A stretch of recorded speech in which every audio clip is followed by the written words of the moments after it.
the Ronnie Coleman, the king.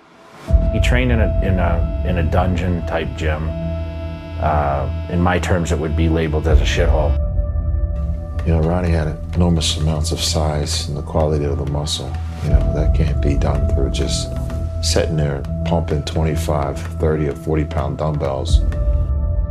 Rusty weights and very dusty and whatever. But that's where he trained because he loved to train. Ronnie Coleman is a story that lore is made of. This is a guy that lifted weights that nobody else could lift. He just had it all. He had the training, he had the crazy diet he was able to eat, you know, all these crazy things and be able to still get in that kind of shape. He brought a lot to the table. Because even Arnold Schwarzenegger and Pumping Iron and with Lou Ferrigno, it looked like they were throwing around a lot of weight in the 70s. Like, wow, you know, here's Lou Ferrigno saying put on another 10 pounds. But I mean, Ronnie Coleman doesn't even warm up with the weights that Lou Ferrigno was lifting. He's 6'5", 280 pounds.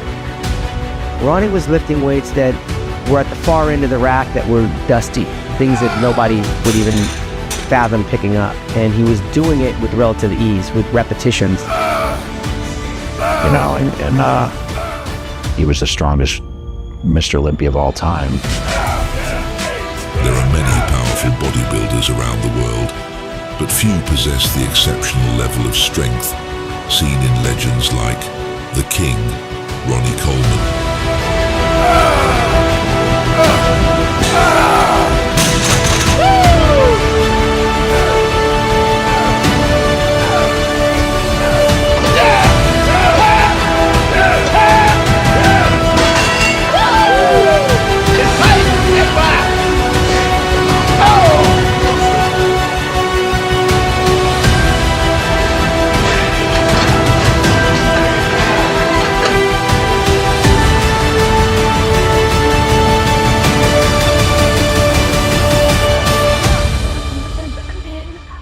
He shocked the bodybuilding industry and became the greatest bodybuilder of all time.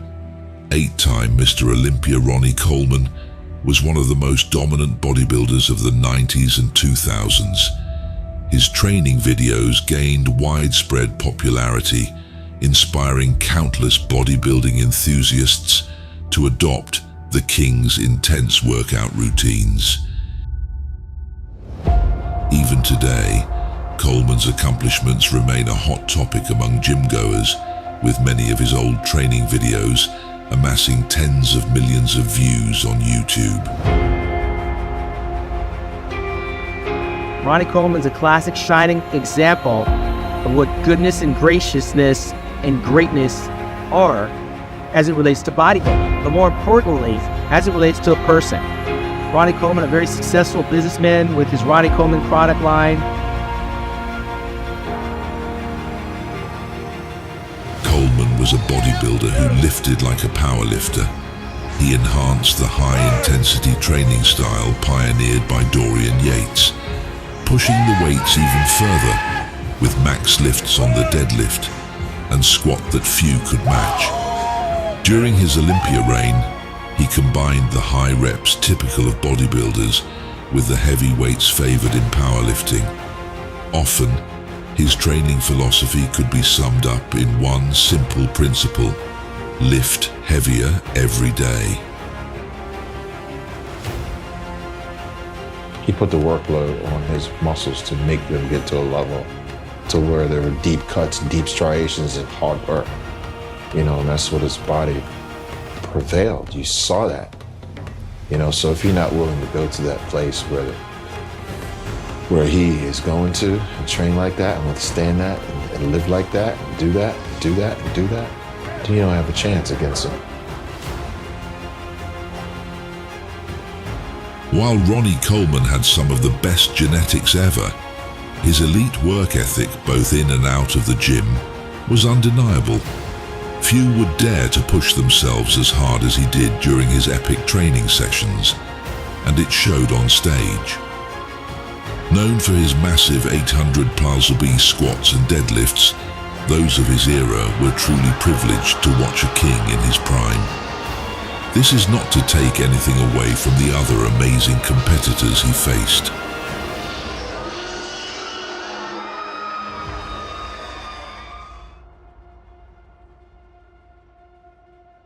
Ronnie on a competitive level, he's just never thought about him going into competitions. You know, he was nowhere close. If I was in the first call out, he was probably like in the third or fourth.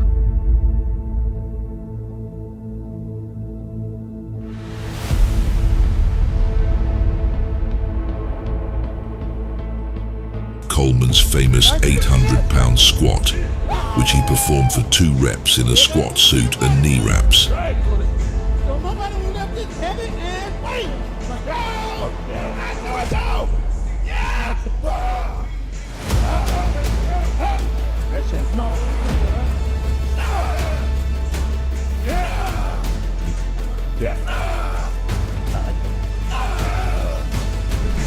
Yeah, buddy.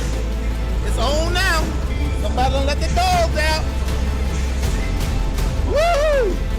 In later years, he mentioned that his biggest training regret was not aiming for 5 reps.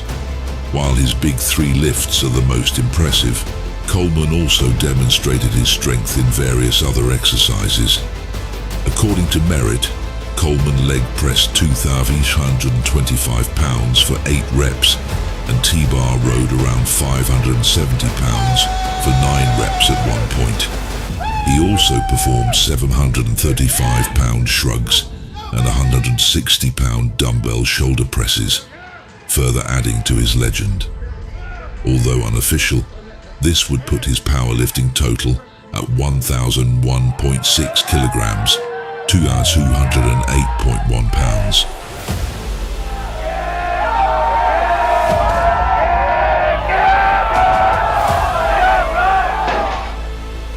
Despite his weight fluctuating significantly during his bodybuilding career, his typical off-season weight of over 300 pounds, 136 kilograms, would place him firmly in the 120 kg plus class if he had competed in powerlifting meets during his prime.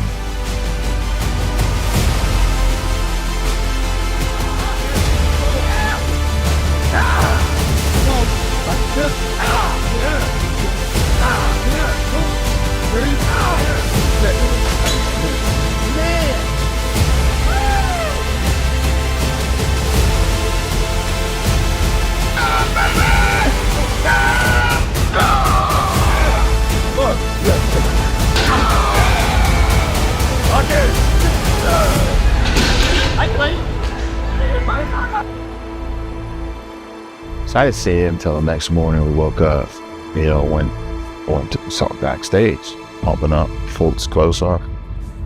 And I looked at him, dude, and my jaw just dropped.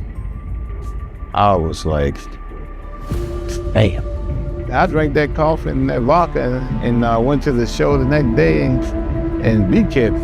I think that by him having the alcohol, it dehydrated him just a little more, but it was able to also relax him to not think about any food, not think about anything.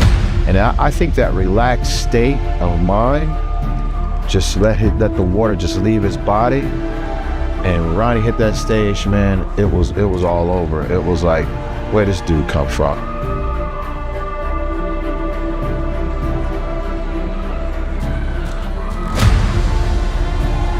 During prep and the off-season, Ronnie Coleman wasn't afraid to enjoy his chicken loaded with barbecue sauce and grits like a true Southern boy.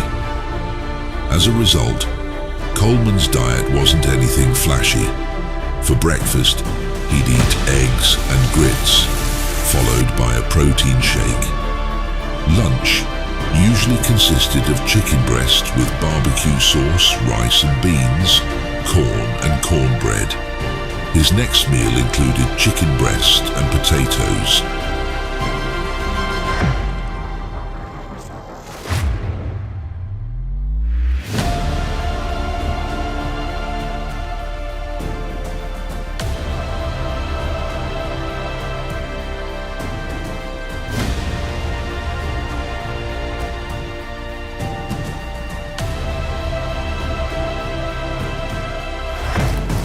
When Jay knocked out the champ, it validated years of work that Ronnie Coleman had done before him. And there's not a champion out there that's not susceptible to getting knocked out and getting beaten. We've seen it happen. We saw Mike Tyson lose. We saw Muhammad Ali lose. And and we saw Ronnie Coleman lose to Jay. And a check for $155,000. Jay Cutler!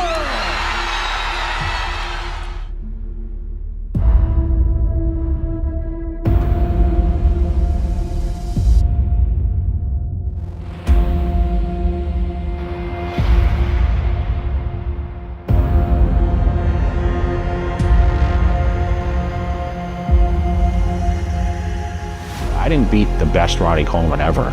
I don't want people ever to think like, oh, well, Ronnie was at his best and Jay was at his best. It's not the case. I just was better that day.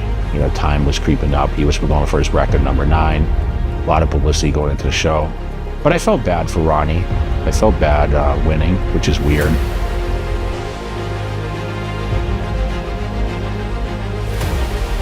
While there have been bodybuilders stronger than Coleman, none maintained his extraordinary strength while simultaneously achieving a historic Mr. Olympia dynasty.